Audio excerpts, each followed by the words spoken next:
Your eighth option is through the U.S. government, making homes affordable. You may have heard about this. This is what President Obama was speaking about last week. There are quite a few details about it. Since it's new, I'm going to go through it in detail. The first portion of it is the Home Affordable Modification Program. This is available only on Fannie Mae and Freddie Mac loans. How do you know if you have a Fannie Mae or a Freddie Mac? You need to talk to your lender and find out whether it is, because it needs to be in order to qualify for this program. This is for people who can't refinance their loans because of the situation they're in. The program ends in June of 2010. To be eligible for it, you have to have obtained the loan prior to January 1st of this year, 2009. The home must be owner occupied. It is not a program for people who are flipping homes or have investment properties. You must be delinquent on the loan, or you must be expected to default soon. You must have a principal balance less than the conventional loan amounts, which are $729,750. You must be able to fully document your income. This is not a stated income loan. You have to be able to prove your income. You must sign an affidavit of hardship. There must be some hardship that's happened. It may be that your loan is adjusted so the payment's gone up. It may be that you've lost your job, there's been a divorce, your hours have been cut, money's been cut. There's something that's caused a problem with your income and your ability to pay your mortgage. The modification has to occur between now and December 31st of 2012 to be available under this program. What they're looking to do, they want to get your monthly mortgage payment down to 31% of your gross income. When they're looking at what your monthly payment is, they're looking at your principal, your interest, your taxes, your insurance, flood insurance, homeowners dues. How are they going to do this? They're going to start by reducing the interest rates as the first way they want to get this done. They'll reduce your interest rates to as low as 2% if you qualify for this loan in order to try and reach that 31% of your income. Now, if they reduce your interest rate, it's going to be fixed for 5 years. At the end of that 5 years, the interest rate will increase 1% each year until it returns to the original mortgage rate where your loan currently is.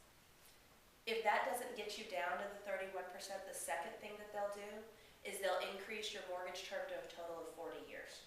If you had a 30-year mortgage, it will become a 40-year mortgage. If they've done that and they still haven't gotten you down to your 31% of your income, then they'll be looking at forbearing on the principal.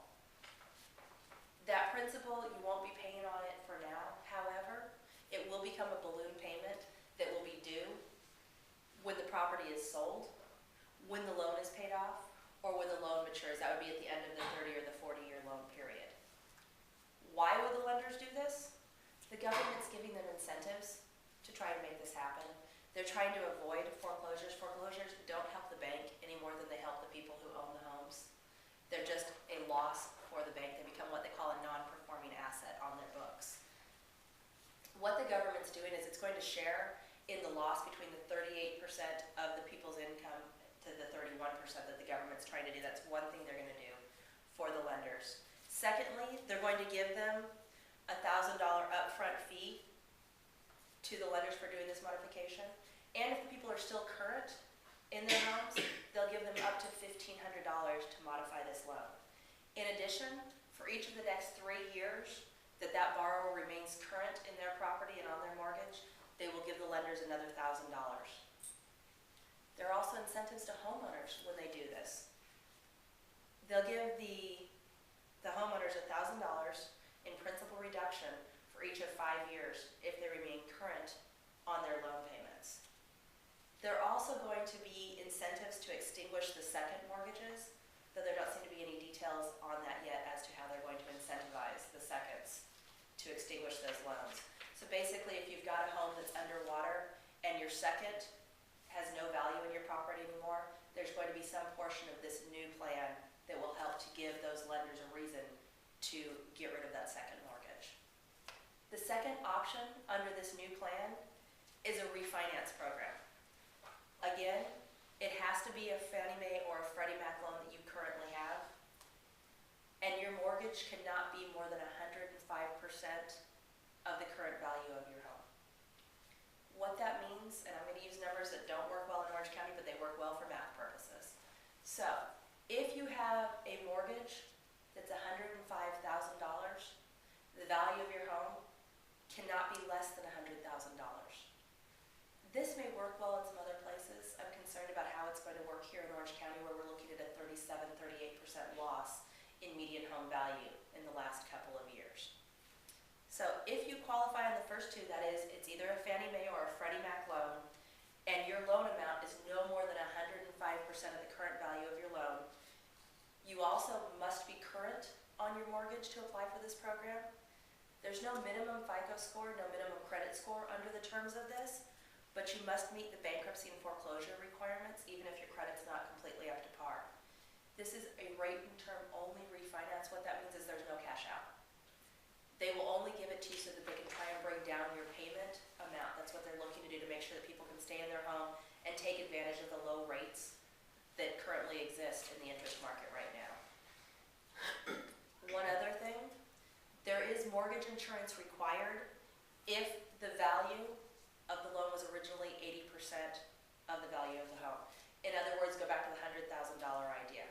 If when you bought your home, you had a $100,000 home and you got more than $80,000 for your loan, you're going to have to pay mortgage insurance, and that's going to be an additional cost on your mortgage.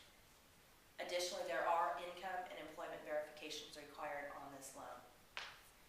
Government's using this because they know that there's a lot of people out there that may have higher interest rates than today's interest rates, and they can't qualify because their home doesn't have enough value in it. And so the government's using this as a way to hopefully help those homeowners who are currently making their mortgage payments, but should be able to take advantage of those lower rates if it hadn't been for